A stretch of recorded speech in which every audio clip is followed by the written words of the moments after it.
Welcome to This Week in Real Estate with Jonathan Harmon and Bryan Nale, your local experts on all things real estate in Middle Tennessee. Listen in as they discuss the current state of the market, the latest trends, and have a little fun while doing it.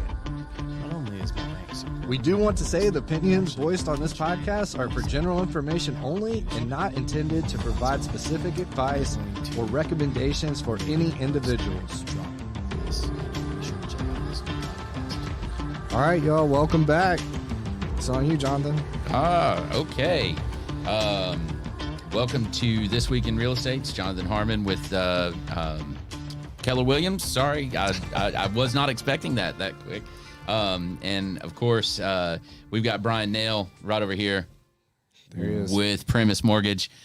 He was supposed to say that, but he didn't take my cue. I didn't pick up on the cue. Yeah, we're getting thrown in. This is going to be great. So our special guest today is us, and we're pretty excited about that. We've got lots and lots and lots and lots of things to talk about. Here's the thing. So schedules are a funny thing, right? And sometimes schedules conflict with each other, and that Sometimes happens. They change. Sometimes Sometimes things come up. and people get flat tires, and people get hung over, and there's all kinds of things that happen. So who knows? So sometimes we just got to pivot and do what we do. And pivot we do. Pivot we do. Indeed. Indeedy doodle, as Ned Flanders would say. All right. You did the pre-recorded new intro. So we're also flying headphoneless, which freaks me the heck out. I can't hear Maybe what's it's going on. not such a great idea. Yeah, I don't know. And anyway, and look y'all say that cooler. I complain too much. I think so. we look cooler without the headphones, but it is nice to Oh, I don't. I need to cover as much of this need to hear Chrome the- Dome up as I hear can. the stuff that's going on in the background. All right, we're going to launch right into let's do this. This episode's theme and focus. So we've got several important items to talk about in headlines. And then also there's some pretty big stuff coming down the pike that we're going to look at in our market mover segment as well. And I'll tell you, if it's okay with you, Bryan, I am making a little bit of a pivot.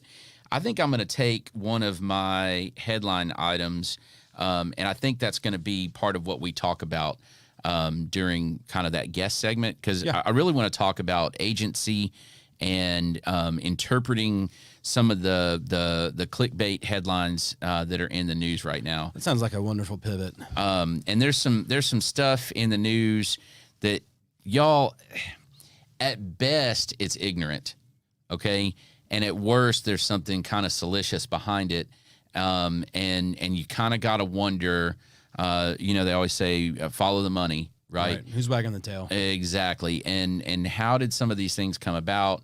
And why are they what they are? And why are we experiencing some pretty blatant misinformation about the way things have always been, and then also about the way things are going to change? And they're just plain false. So we're going to talk about that a little bit today as well. Sound good to you? Sounds good. Okay. So segment one, we're going to talk about the headlines.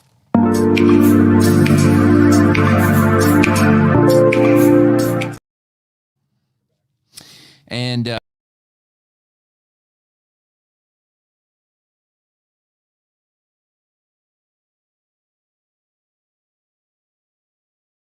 it was on the Greater Nashville Realtors website, and I think I said I was going to move this down to market movers. Yeah, but didn't you moved the other thing down to the guest segment. Oh so my gosh, we're moving things all over. We're all over I've pivoted so much that I'm back where I started. It's weird. But anyway, so there's some interesting things going on right now, and this is a headline. I mean, I'm looking at the article, but there's also some market movement things to watch in this, and specifically, here in Middle Tennessee, especially here in Rutherford County, we touch Nashville. So as things happen in Nashville, we do feel those repercussions. We do feel those ripples down here in Rutherford County, and right now in Nashville, there are transit-oriented bills, like mass transit-oriented bills. There are zoning bills, and there are codes reform bills, all on the table at the same time. And the thing is, as Nashville grows and we have more of the, as we like to call them, tall skinnies, going up, and we have, tighter rules on short-term rentals, more hotel rooms being built that is only going to make that lobby to tighten up on short-term rentals even tighter. And we see all this stuff happening, and codes get tighter for, allegedly for the consumer's protection. But again, there's always motivation behind that as well. And we start to look at stuff like mass transit. Mass transit takes up space. And so you have a finite amount of space in Nashville, and then also in Davidson County, and then in the MSA. There's a lot of things that are on the table right now. And if they are forward thinking and they see how these things will impact the future of Nashville, then 30 years from now, we look back at this moment and go, that was awesome, right? If they're good old boy, stuck in the ways we've always done it, and, we're opposed to change, and, Nashville's full, don't move here anyway, we're going to look back 30 years and go, what the hell were we thinking? Yeah, we had an opportunity. Nashville's going to grow whether those folks want it to or not. That's it. There's just so much at stake. There's so many companies that want to be here. There's so many people that want our tax structure and that we have in Tennessee. So that growth's not going to stop. And I really hope that they get this right. It's a like you said, it's a great opportunity for us to kind of set the course for the future and make the IT city more of a stable, long term. Great place to be. It's like phase 2 of itness, right? Like we're done with phase 1 right now. Right. We've established it. We're on the map.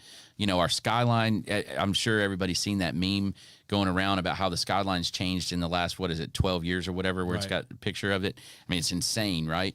And so now how do we keep going forward, honoring, we can't erase all of the past, which is what I feel like, as somebody that's been here my whole life, it's like, man, what about, and we start listing off Ernest Tubb and Rotiers and so many of these places, those institutions. Yeah, they hurt my heart. Arnold's, places like that. How do we not erase all of that stuff that made Nashville awesome, and replace it with, Kid Rock and whoever the hell else has all these places down on. Well, I think what we need to decide too, what Nashville is going to decide while they're doing this is, do they want to be Las Vegas, New Orleans, Bourbon Street, but with country music, or do we want to be more of a progressive city that's going to have those opportunities for you to come down here and have a good time and party, but also are we party or are we cosmopolitan? Yeah, what are we going to be? So these are going to be key decisions that help drive that direction. Yeah, I agree. So that'll be something to watch, and it's also a good read. So if you get a chance, go onto the Greater Nashville Realtors website and look up this article by Adam Myers. It was published on March 8th. So some good stuff to contemplate, and it helps you participate especially if you're a Nashville resident or a Davidson County resident. It'll help you participate. What you got in headlines, bro? So last week we had some big data that came out towards the end of the week. Jobless claims on Thursday came out. The estimate was 218,000 new jobless claims, but there was only 209,000. Then consumer sentiment on Friday came in at 76.5 versus an estimate of 76.9. So I want to talk about that jobless claims a little bit, because that's it's one of those where, hey, we think, hey, there's 9,000 fewer jobless claims than the estimate, so that's good for the economy. Well, that means people are working. It's not good for inflation. So between that and the producer price metrics coming in both higher year over year and higher month over month, really gave us a lot of concern. And I think what we saw on Friday, there was a delayed reaction to it. At first, it was kind of like, okay, it was worse, but not as bad as it could have been. And on Friday we saw okay, this wasn't a good report. And on Thursday, and so on Friday we saw rates really kind of run away from us just a little bit. And so what's going to happen, I think, is that was kind of pricing in hopefully a little bit of cushion for what the Fed does this afternoon. So as we move over into market movers, Trent.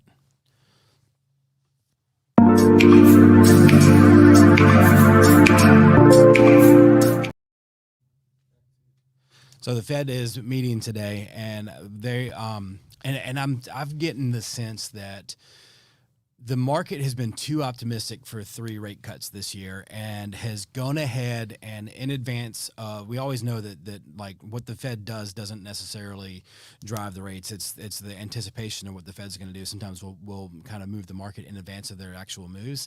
And I think there was so much optimism that inflation was heading in the right direction coming out of 2023 and into 2024 that the market's gone ahead and said, hey, inflation is good. Even though the Fed hadn't done anything yet, the market was kind of like, it's going to happen, right? It's going to happen. So put the cart before the horse, and now we've got growth. We've got an economy that's still hot, and the Fed's going to meet today, and I think they're going to have some pretty hawkish comments. I wouldn't be surprised at all if they don't come out and say some things that really rattle their sabers and get the market kind of spooked about the ability for them to cut interest rates 2 to 3 times this year, like we all hope they'd be able to. I think they're going to try to put a little fear in the market. Well, we said this so many times. The reality is, if you want inflation under control, right? There's so many different factors when we talk about the health of the economy. Inflation is one of those factors. Interest rates is another factor. All these indexes are other factors, et cetera. But if you're specifically looking at inflation, then the only way that inflation is going to get under control is there's got to be some pain. And so when we see jobless claims come in lower, even if it's just a little bit lower, it means that we're not, how do you say this, adequately hurting in order to pull that inflation back. And that sounds horrible to say it. And in a vacuum, that is horrible to say. But what is it? What metric is it that you're trying to manipulate, right? Right, and looking at the producer price numbers, if the producers are charging more for their materials, then that means by the time it gets to the end consumer, the prices are going to be higher. It's going to drive the consumer price index up. So all these things continue to, I think, telegraph to the Fed that, hey, now's not the right time to cut rates. We're not on track to get to 2%, and until they feel like we're there, they're not going to cut rates. And so while we all kind of came into this year thinking that was going to happen this year, I think today's going to be a moment where we look back at what they have to say and say, well, they read those tea leaves with the actual data that's come out so far this year. And now the year's young, it's still March, but the data that's come out so far this year doesn't give them any reason to think that they're going to be able to lower interest rates in the near term. Well, let me ask you a pointed question, and this occurred to me. So I'm looking at your numbers right here on the sheet for our notes here, and consumer sentiment report expected at 76.9, came in at 76.5, right? Producer price month over month was expected at 0.2%. Instead, it was 0.3%, right? These are seem, right? Even the 218 jobless claims, and it came in at 209. As a percentage, it's not a huge number, right? So my question is, really, right? And I know you can only answer for Bryan Nale, right? Do lenders actually really want to drop rates? I mean, honestly, right? If you are an institutional lender, a big lender, do you actually want to drop rates? And because to me, this seems like small news, right? But it seems like a big deal. So I'm going to answer that question. It's not necessarily what lenders want to do. Lenders just react to the market. We have to sell the mortgages on the secondary market, right? So it's what's going to attract investors to buy our mortgage-backed securities versus buying other safe investments. So then do those investors want it? Because I mean, like as of right now, it's not tracking with the typical indicator, right? That 10-year. I don't know that they care as much. They just want to get the best return they can get, whether that's mortgage rates or that's bonds or municipalities, whatever they think they can get the best return in a safe way is really what they want. And I don't know that they really care that much. Now, the banks and lenders, I think a lot of us are probably, and again, I'm speaking for me, but we're in the camp that we'd like to do more loans. We'd like our volume to go up. And so to do that, we would like to see rates go lower. So I think that... But is there anybody that's lending money that wants to see 3% interest rates again? No, I don't know that. I think if we feel like rates go to 3%, we're back. We're just, throwing embers into an already hot, tank of gas. So I don't know that we want to see that return, but I think that we would like to see something stable in the 5s.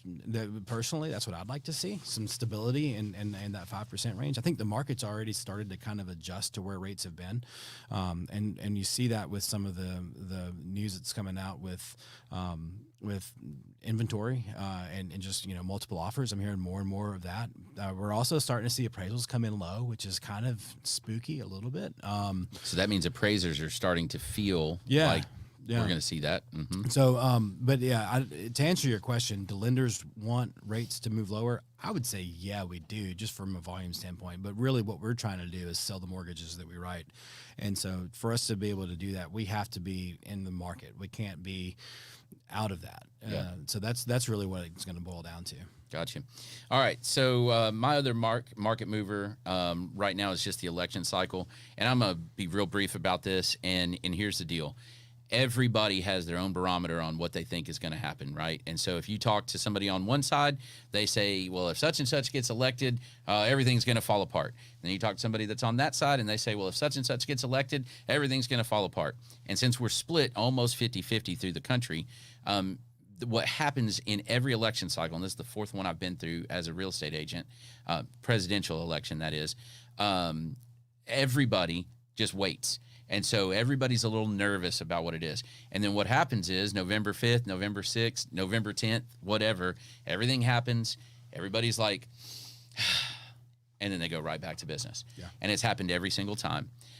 So just watch that. And the thing is, as the mud gets thicker that they sling, the more hesitant folks are going to be.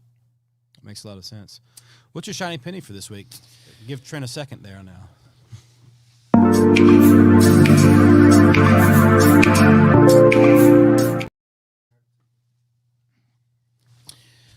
So the shiny penny this week is it's actually kind of contrary to what I just talked about. I've made a bunch of prospecting calls over the last week to 10 days. And there's a lot of folks, and I've received some calls as well. There's a lot of folks that American dream is still alive. And what's cool is there's a lot of people that I maybe helped with their first house or their second house.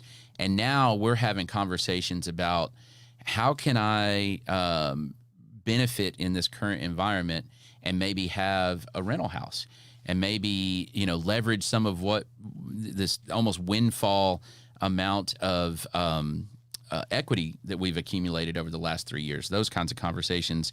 And they're really thinking, a lot of the people that I'm interacting with right now are really thinking about not just what their next move is, but what's the smartest version of that next move, if that makes sense. And it's cool because it's not just, the savvy investor that I'm having that conversation with. It's a whole lot of people. There you have it, people. The American dream is alive and well. It is. People still want to own homes. Yep. Interesting. You said that it's not just the savvy investor, and that's maybe a topic for us to dive into another time. But how do we see things shape up in the market as we get to more and more people leaving their departing residence as a rental and not putting it on the market? Because that doesn't help with inventory. Yeah. Man, I'll tell you, here's the thing. They're following the lead of the institutional buyers that have been in our market now for several years. And the reality is those institutional buyers, when they've bought, almost whole neighborhoods, it feels like, there's two hedge fund companies that own 1% each, 2% of all of the homes in Rutherford County right now. Yeah. I mean, that's scary. And the reality is I'm of the mindset those houses will not ever come back into the market. Right. They're gone. Yeah. They should not even be included in house inventory anymore. Those are actual just rental units forever. Right.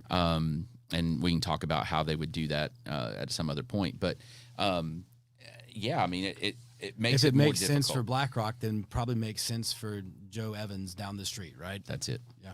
So that's going to be fun, because we talk a little bit about, watch the headlines, watch the tail that's wagging the dog, watch the the reason Ask that you're seeing questions. things.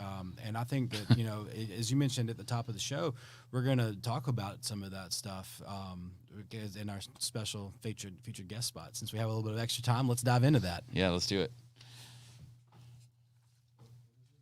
Featured guest. It's Jonathan Harmon and Bryan Nale. Let's welcome to the conversation us. So all right. So the bombshell headline as it's been This is what spun. you've all been waiting for, to see how this is responded to on This Week in Real Estate. Yes. And here's the thing. So let's start with this, okay? The headlines are way more sensational than what the reality of the situation really is. Okay, I'm just going to say it that way. Get that out of the way. Yep. NAR had a settlement, $417 million. Is that right? 417, right. 71, 400 some odd $million. And they settled. It was a class action lawsuit, and it was basically with home sellers over the last however many years. And all the headlines are saying that because of this settlement, that the entire business model of how realtors have been compensated is being scrapped.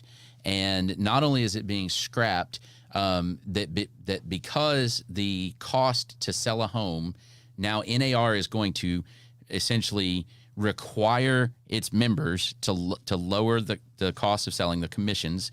And because of that, home prices are going to drop and houses are going to become more affordable. I'd ask any homeowner out there, do you think that this got passed so you could take the same amount of money for your house, or sell it for less and come out about the same? So No, you want to make more money when you sell your house. Same version, same question, ultimately different version is, okay, let's say that the commission to sell your house is going to be $24,000. Okay. And now all of a sudden it's cut in half, $12,000 more dollars, right? Number one, does the commission structure dictate the value of your home? No, the market does. And the market is set by the comps, the other homes that have sold. So if this is a $500,000 house, and now instead of you paying $24,000 to sell it, you're only going to pay $12,000. This is if, okay? Are you going to just automatically drop your house price to $488,000? The answer to that is absolutely not. No. Okay. No.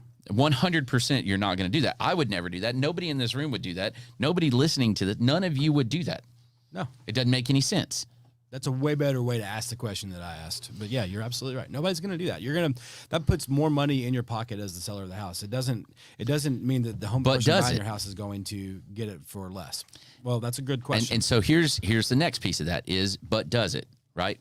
Who ultimately pays the commission on the sale of a home? The buyer does, because that's who buys the home, right? So they've spun it like sellers have paid the commission this whole time. But the reality of it is that as values go up, and the way that values go up is that more houses get sold, it is a fact. There are countless studies that show that houses sell faster and at higher prices when they engage competent professionals, right? And so who sells the houses is the competent professionals. Now, I will tell you, are you capable of selling that house on your own? Yes. Yes, you are. You can write the contracts, you can engage an attorney, you can do all those things on your own. But who's going to be better at it, right? I've done almost 1,000 transactions in my career, okay? You've done what? How many have you done? Oh, gosh, I don't know. 5? Personally, like bought and sold your own house. Oh, yeah, 3. Okay, yeah. There you go. And that's about average for your age, right? So who's going to be better at that? Yeah. And it's not a brag. It's just a fact, right? I can change the brakes on my car. I can watch a YouTube video, change the brakes on my car. It's going to take me all day long. I'm going to go to AutoZone 500 times because I'm not going to have the right tools, right? But if you've done it 800 or 1,000 times, you can do it in 45 minutes. You know exactly what to do, and you've got the equipment and the tools to do it. And how much am I going to pay you for that? Whatever you're asking, well, honestly. And you made a really good point last week when this news hit. Man, those people, those realtors, a lot of times they just keep deals together because this is an emotional purchase. It's the largest purchase you ever make as a household. It's on my list. And golly, man, how many times have you seen a deal where it looked like it was going to come off the rails and the buyer was going to get cold feet and want to back out, or the seller was going to not refuse to do any repairs on an inspection? And next thing you know, you got two people who are both stubborn and butting heads, and they're emotionally invested in the outcome they want. And how many times have you seen these competent professionals be able to step in and get their side to see where the other side's coming from and negotiate through that stuff, and or everybody even comes just out as a winner? Even just everybody take a deep breath. Yeah, just right. Yeah, just hang on a second. And sometimes those deals need to blow up. Sometimes they do. Sometimes, but discernment is important, right? And discernment comes with wisdom, and wisdom comes with experience. Yeah. Okay. Here's the other thing I'll ask you is there so part of the problem is that there's accusations of price fixing, which is hilarious to me because I've never received a memo from NAR telling me what to charge. Never, not one time. Nope. Number one. And number two, what they're asking is for NAR to step in and start price fixing. Yeah. Like, you've got to reduce the price. Well, now they're going to dictate what I can charge. That's price fixing, people. So they've never done it before, but now we want you to do it. Yeah. In order to not do it, which is just bizarre to me. The other thing I'd ask is this. Is there a going rate in Murfreesboro for plumbers? I have no idea. There is. It's $100 to $120 bucks an hour. Competition is going to charge. So yeah. You put Is there a going rate for attorneys? Yes. Yeah. Okay. Is there a going rate for your HVAC tech, for your mechanic? Mechanics use a freaking book that they dictate the hours. That sounds right? Like price fixing. Like right? it's printed. This job is supposed to take this amount of time, and I'm going to charge you based on that. No matter what. Not how long it actually takes me to do it. Irrelevant, right? The difference is that if I charge $100 an hour for my plumbing service and you charge $120 an hour for your plumbing service, it's a $20 an hour difference, and it feels comfortable, right? If I charge 5% to list your house and you charge 6%, then our number differences are significantly smaller until we look at the dollar amounts and they're significantly larger. Does Right. that make sense? Yeah. So the human brain looks at that very differently. Yeah. Right? We have fractions that we're Yeah. looking at that end up with big numbers. That's right. As opposed to $20 here and $20 there and $20 here. Yeah. Right? So that's a big difference. The other thing is this. They said that there's no competition. There's all kinds of competition out there. There have been in our market for years now people that will put your house on the MLS for $500 and then you do everything else. That's always existed here. I can name 3 of them like that. Yeah. And one of them that I know does a pretty decent job if that's your speed, if that's more what you want. The other 2, not so much. But anyway, that's a whole other story.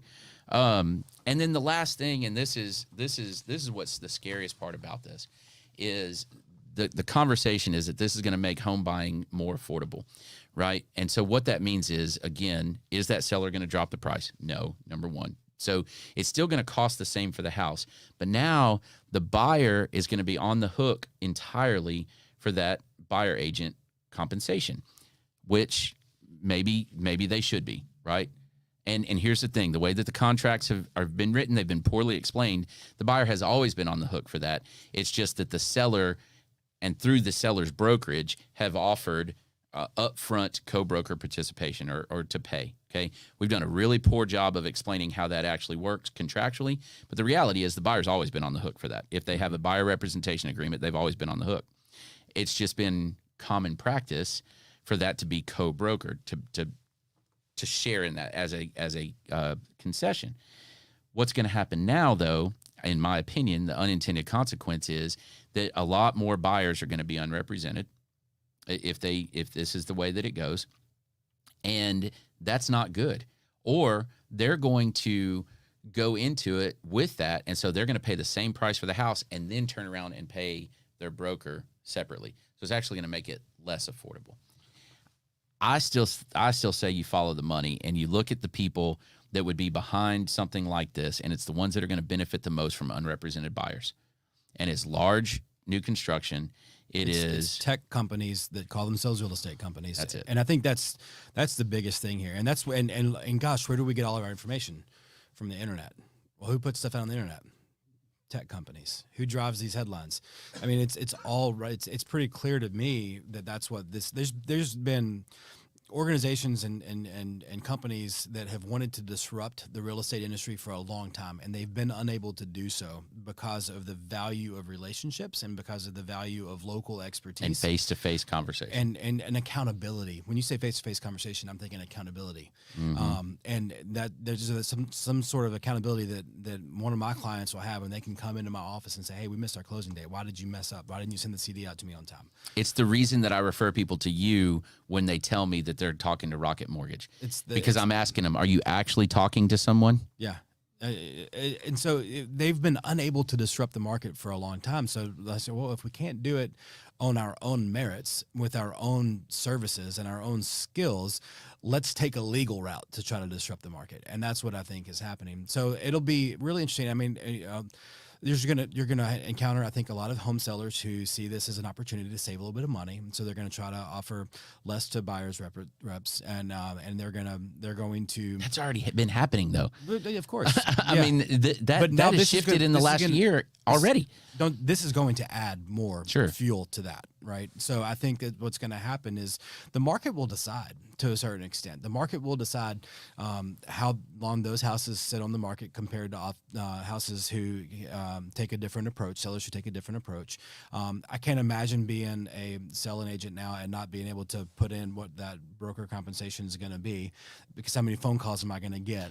Well, and not only that, but now you've got one more conversation to negotiate that honestly has nothing to do with the sale of the house. So it's going to slow that process down. Right. So there's, I mean, in all of this, and I don't even think the settlement's been signed off on yet. I mean, I think that's a rubber stamp kind of situation. So Agreed. I see a lot of people on Facebook saying, hey, it's not even final yet. Well, I mean, It will be. What are the odds that it's not stamped for approval? I think that it's pretty given that that's going to end up taking effect. So, I think the market's going to change from this. I do think there's going to be some change. It remains to be seen how much, and at the end of the day, as somebody who works with buyers, I don't hardly ever work with sellers, but as somebody who works with buyers, I do have some concerns. I'm worried about people buying a house, whether they're buying their retirement home or they're buying their first home or somewhere in between. Like you said, how many houses? I bought 3 houses. I'm 43 years old, and I'm in the business, so I know a little bit more than some people do. But a lot of people are going to be completely in the dark when you look at a home inspection. What's important, and what's just an easy fix that you can do, and you don't even need to negotiate for that. And how do you get the people to do it? And how do you who do you know? call? Who do you know all that can come out here and do this? All the and value trust adds. them to do it well. Mm-hmm. A lot of people depend on realtors for referrals and that's a great thing, because I'm going to do a great job for you because I count on you to keep continuing to use my name. And if I do a bad job, you'll stop using my name. So I've got a vested interest when the phone rings, whether I'm a plumber, an electrician, a painter, a lender. When somebody says, hey, Jonathan Harmon told me to call you, I'm going to do everything I can to make sure you have a great experience. That's it.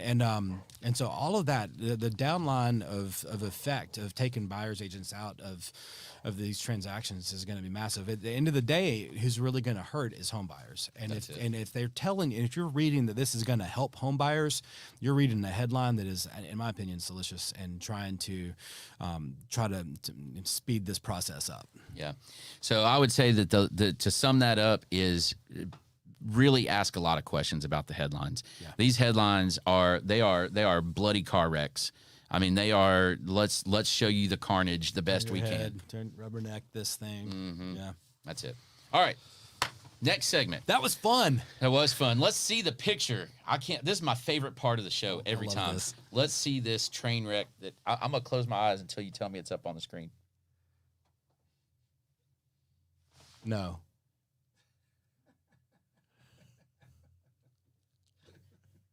Man, how many great places to put a poster up.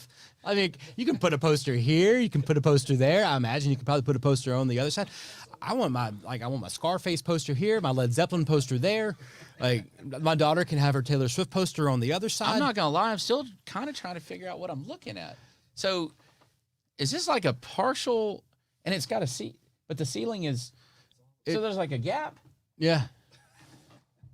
Huh. Let's just throw the refrigerator in the middle of the floor. It's a fridge cubby. Huh. I mean, I guess it's better than sticking the fridge just out. Well, I mean, it is out in the middle, but at least it's like walled. So the plumbing must come. I mean, it's got a water and ice maker. Yeah. That doesn't mean that there's actually plumbing to it, but you'd imagine that there's a water line coming up through the middle of that floor. And it's so tall. Get a bigger fridge. You know what could have stopped this from happening? A buyer's agent that was going through it and a walkthrough early in the process of this home construction and said, hey, it looks like you've run the plumbing for the refrigerator to the middle of the living room. I mean, this takes open concept to a whole new level. Okay. So what's behind? Like, there's a closet back here? Is that where the refrigerator was supposed to be? I bet that's a pantry. That pantry is where there was supposed to be a refrigerator, and they put a pantry there instead of the refrigerator because they ran the plumbing to the wrong spot, and no buyer's agent was there to say, "Hey, fix this," and somebody is going to have to buy this house. So if it were me, I would have come on the other side of where that pantry is and just run a wall over, and just closed off that open concept. Yeah. It's hard to say that because we don't see the full 360 of the room. I don't really care because this is horrible. 360 the fridge anytime you want to. Just run around it. Oh, I ate another ho-ho. Run some laps. Trent, Missy, I bet when y'all picked that picture, you didn't even know we'd be able to segue that back into the importance of a buyer's rep. Importance of a buyer rep. That's it. Every picture. Oh, my goodness gracious. That's fantastic. Good job. Good find, y'all. All right. Pro tip today it's your turn, bud. Yeah, my turn. Pro tip.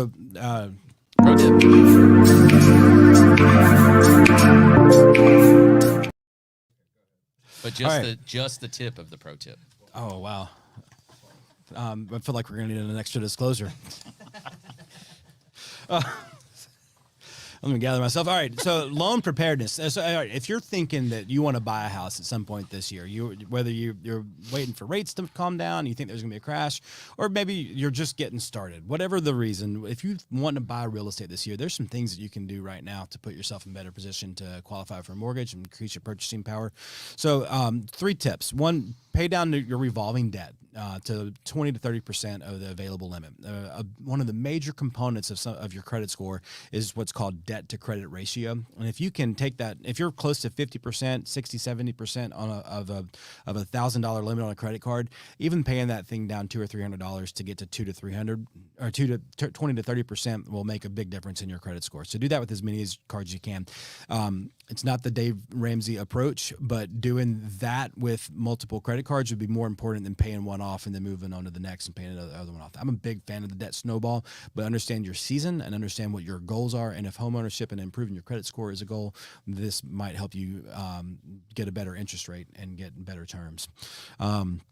Deposit your mattress money. So the second quote, the second one, if you're sitting on some money in a safe at your house under your mattress, go ahead and put that in your bank because it needs to season. And depending on the loan program, we might need to look at as many as 2 bank statements, or count on not using it. Or count on not using it. But if your plan is to use that money, and for most people, that's what they're saving it for. But Brian, it's just cash, dude. Yeah. Why can I not use cash to buy a house? We have to source it. We have to know where it came from. Was it money that you borrowed from a relative that you're going to have to pay back to them? Is it money that you obtained from illegal, illicit activities? There's a lot of money laundering that happens through real estate. So we have to source all of our things. Now, lucky for you, we only need to look back at 2 statements. But what does that mean?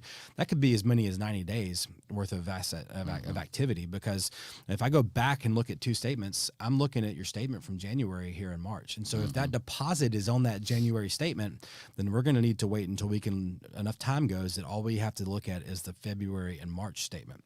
So go ahead and make those deposits, get that money into your bank account. And hey, guess what? Banks are paying interest right now. So you can take that money and put it into a savings account, a money market account that's got a decent yield. Right. So you can earn a little bit of interest. That hasn't been the case for a long time. We talk a lot about these rising rates and where rates are now, but let's not ignore the depositors, the people who have certificates of deposit and nest eggs that have been in liquid assets that have been earning savings pennies. Accounts that are paying 5% right now. Yeah, you can actually make some money. So get that money into the bank. Last tip for the day, stay at your current job, or if you have an opportunity that comes along that's going to be one that you don't want to turn down, talk with your lender about what does it mean for me if I leave my job and go do this.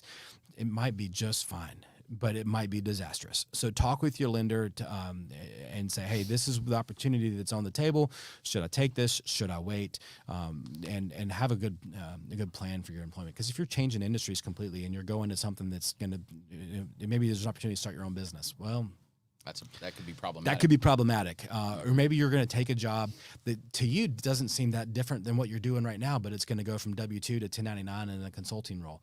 Man, now you're self-employed. We don't have any income for you until you file your taxes. So, before you either stay at your current job or if an opportunity is there, talk with your lender about what that opportunity is before you make the decision. Can you delay it a month? Yeah. Those absolutely. kinds of things. Awesome. Hey, man, this has been a good show. We talked a lot about things that are going on. Talk a lot about headlines. And y'all, I'd say my recap item here is when you read the headlines, first question is, what's the motivation for this headline, right? Always ask yourself that question. I think 90% of the time it's just to get you to read the article. And yes. And so if that's the motivation, then if it's something that excites you in a good way or a bad way, either one, do a little more digging, and especially talk to folks that you trust that are in the know about whatever that topic happens to be. So right? important. And whatever it is, I don't care if it's real estate, mortgage, it doesn't matter. Whatever it is, if you know somebody that knows something about that topic, ask them, hey, what's your opinion on this? Yeah. And have a conversation about it, right? Especially before you latch on to some, sensational headline. Yeah. That would be my takeaway for the day. Yeah. What, you got anything else? I don't think so. Tune in to us next week on Wednesday. We'll be coming to you in that 10 to 10:30 range. And so keep an eye out for us. We'd love to have you come in and tune in to see what we talk about next week. I don't think we have a guest lined up, but we're going to be working on trying to get one because you've seen just the two of us banter for the last 2 weeks, and it's time for us to have a guest. It is time to have a guest, although banter's not good, not bad. No, I mean, especially between us, we're entertaining. To ourselves at least. Very average-looking guys that have good conversation. That's it. Trent, you want to take us out? Yeah, you got your little thing. Yeah. Thank you for listening to another episode of This Week in Real Estate with Jonathan Harmon and Bryan Nale, your go-to resource for all things real estate in Middle Tennessee.